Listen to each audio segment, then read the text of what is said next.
I just got done reading Etsy's Q2 2023 earnings report. And man, let me tell you, there were some very scary things I saw in that report. And every quarter, I usually go over the earnings of every stock that I own. But I would have to say by far, this one was the most shocking what I saw.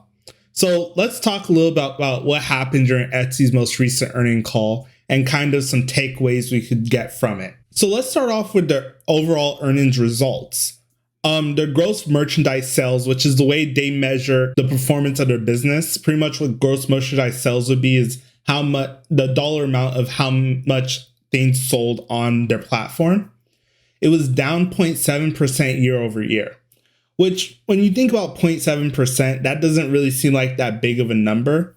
But what you have to consider is that the items that are being sold on Etsy have had a significant amount of inflation, probably somewhere in the neighborhood of about 3 to 5% at the minimum.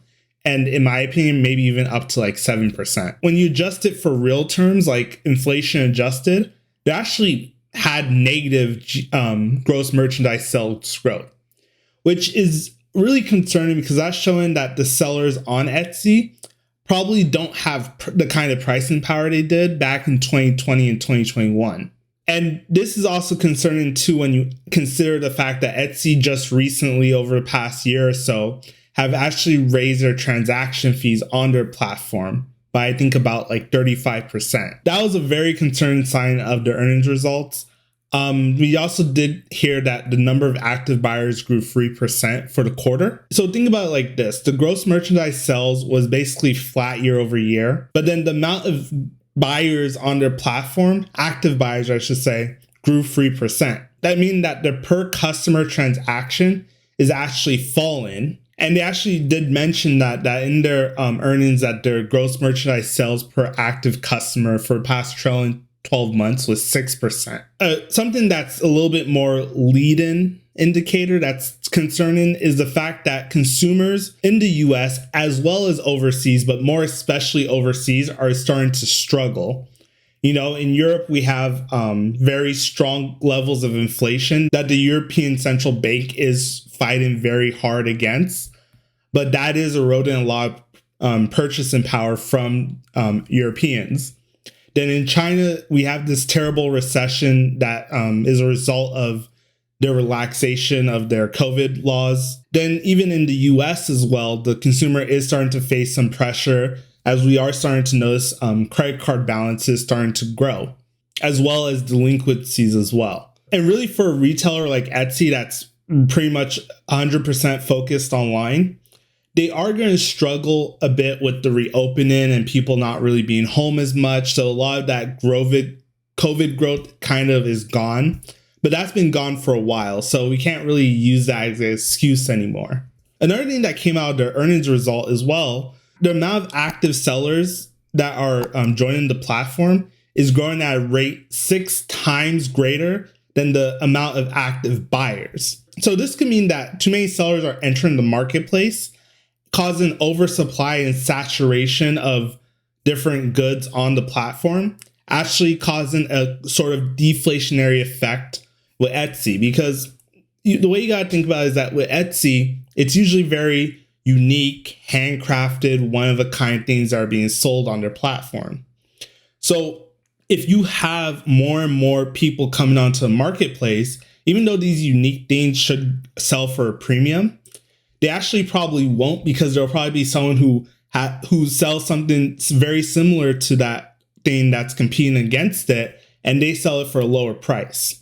So that was another thing that I got from it that was concerning, because again, it erodes the price and power of sellers on the platform, which is not a good thing for Etsy as a company, because if the sellers on the platform don't win, then Etsy doesn't really win either. So moving on to our financials, overall, it seemed pretty good. There was something that I thought was really interesting was in their income statement. They have actually grew their expense for product development 3 times faster than they grew their revenue from on a year-over-year basis. And in their 10Q, they refer back to increased headcount and pay. It's good to see a company invest in when times are hard. And I will say Etsy has a fantastic balance sheet. Like, they have money to burn, and they also make a good amount of money as well. But it's a little concerning because right now it isn't really the best time to invest in your workforce, or at least in growing your workforce,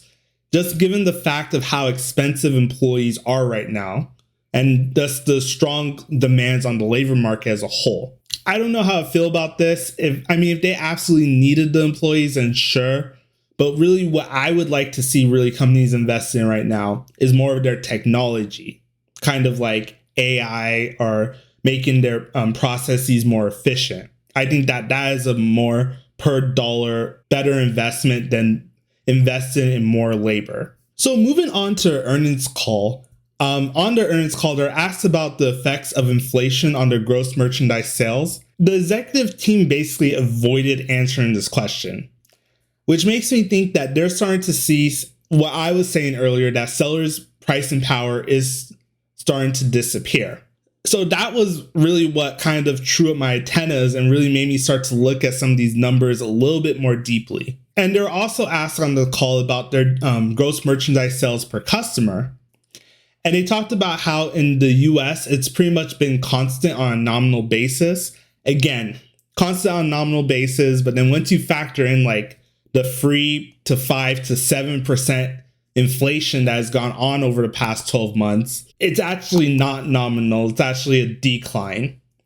And then they talked about a slight decline internationally. But again, you add on all that inflation, it's probably not as slight as they're making it seem. I don't know. That's just my take. But they also did mention as well, which I thought was really interesting, is that they talked about how they are seeing households that make under $100,000 a year start to pull back on discretionary spending. And like I said, Etsy is literally like the mecca of discretionary spending. There's very rare times you're going to go on Etsy and buy something that you absolutely need to live. Usually you're buying something because you want something that looks nice or something like that. It's usually a very frivolous expense. And this has been always a really big concern of mine when it comes to investing in Etsy, is that what makes us think that people will leave Amazon and Target to come to Etsy to buy stuff?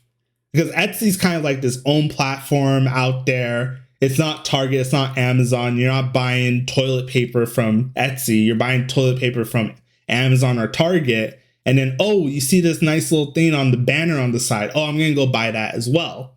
Well, and that's kind of the problem that I've been seeing about it, is that it's not near the necessities. It's kind of like its own niche thing on the side there that maybe once in a while you log in and kind of see what they have going on. Because we are seeing a weaker consumer globally, I don't know how well the company will be able to grow through that pressure. And to be clear, Etsy stock is priced as a growth stock.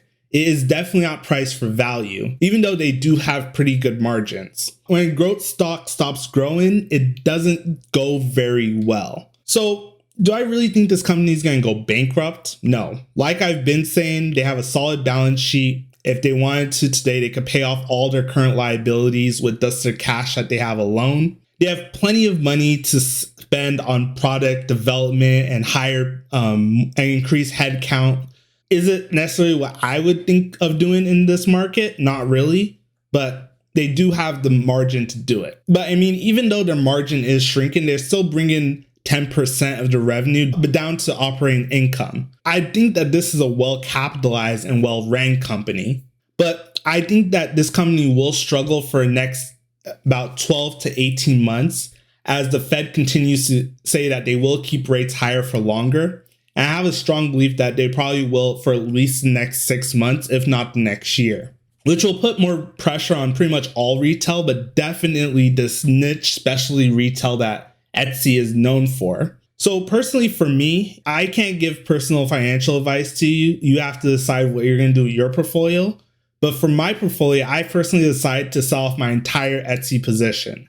I believe it made up about 5 to 7% of my portfolio. And I pretty much just took that money and allocated it to some of my favorites that are a little bit more AI focused. Those would include names like NVIDIA, Tesla, just to name a few of them. And I think that for me, I'll just continue to keep watching this stock. Once I see a turnaround to a more of a growth position for this company, I will definitely be interested in buying. But again, I still kind of have that reservation because they are such a niche retail product that I'm not sure how much growth they'll still have given after all the pull forward growth they had from COVID. So I will be keeping an eye out for that. But anyways, thank you guys so much for watching. As always, please like, share, and subscribe. And I'll see you in the next video. Peace.